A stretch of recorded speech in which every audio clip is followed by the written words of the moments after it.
guys still come away, you win 5 events, you share them, you blow away the field? What's that like? I think it's just different than 2012 because it was more. Man, what was my mindset? I kind of had the same mindset, but I would just say the expectation personally and maybe externally was a little bit different. It's like, oh, the guy should, of course, do it. It's only his to screw up type deal.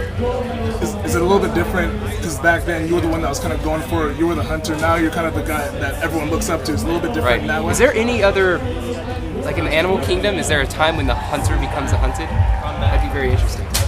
But yeah, it kind of feels like that. But I think in order to keep moving forward, it's almost like I make a digital version of myself. Like I try to compete against that. So, I'm always kind of hunting.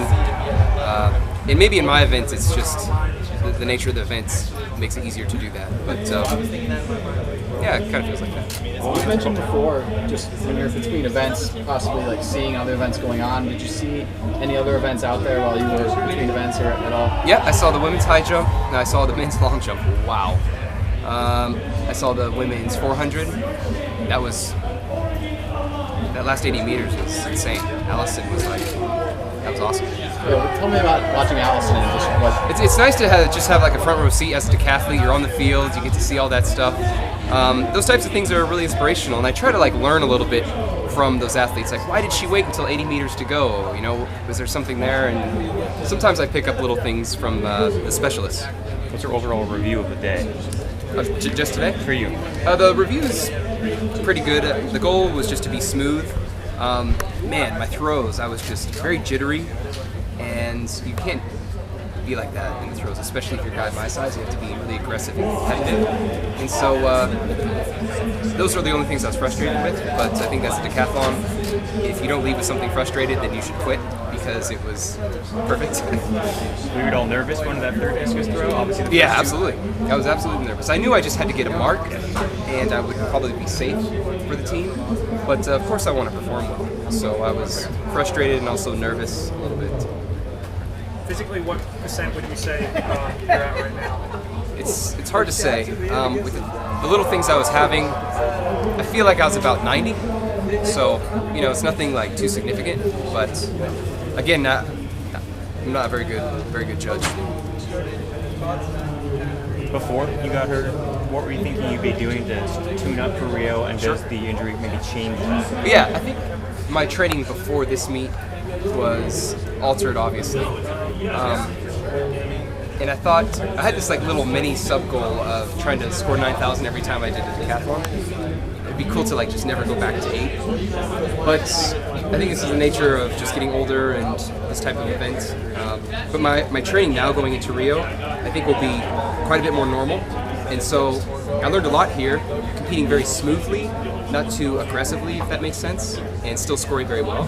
So if I train good and just do the same thing at a higher level, I'm confident going into the games. Ashton, you said you felt kind of jittery during your throws, and you also said you wanted to compete smoothly.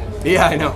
In your appearance, it didn't look, you looked very casual and comfortable. How do you explain that? Essentially, in the throwing events, I think for a guy who's traditionally struggles with them, you just have this hesitancy. And in events where you have hesitancy, they usually don't pan out very well. And so I would say in the throwing ones, I have that more so. And so it didn't really allow me to be smooth and just relaxed in those events. Hamstring hurt you at all today? My hamstring was tender to the touch, but that was about it. So when I was warming up for the hurdles, that's the only thing I was thinking about, but I thought, it feels pretty decent. Nobody's won back-to-back gold medals since 80 and 84 in the decathlon. Yeah. Have you thought about that? And if so, what would that mean if you're able to accomplish it? That'd be cool, because those guys are... Cool is like a crappy word, but it's awesome company to be in with Bob Mathias and Daley Thompson. But there's really good competitors, like the Canadian guy, Damien Warner, my wife's fellow countryman. He's awesome, and he'll put up a fight. And there's a lot of other athletes that are going to put up fights. Some German just scored, I think, 86. So, but hopefully I can rise. Are you ready to go promote your own world record in Rio? It's the Olympic Games is so much different than anything else, and you don't even talk about world records in a way. If it's there at the very end, then sure, I'll try to run and get it, but other than that, it's just event to event, eating. Thanks, guys.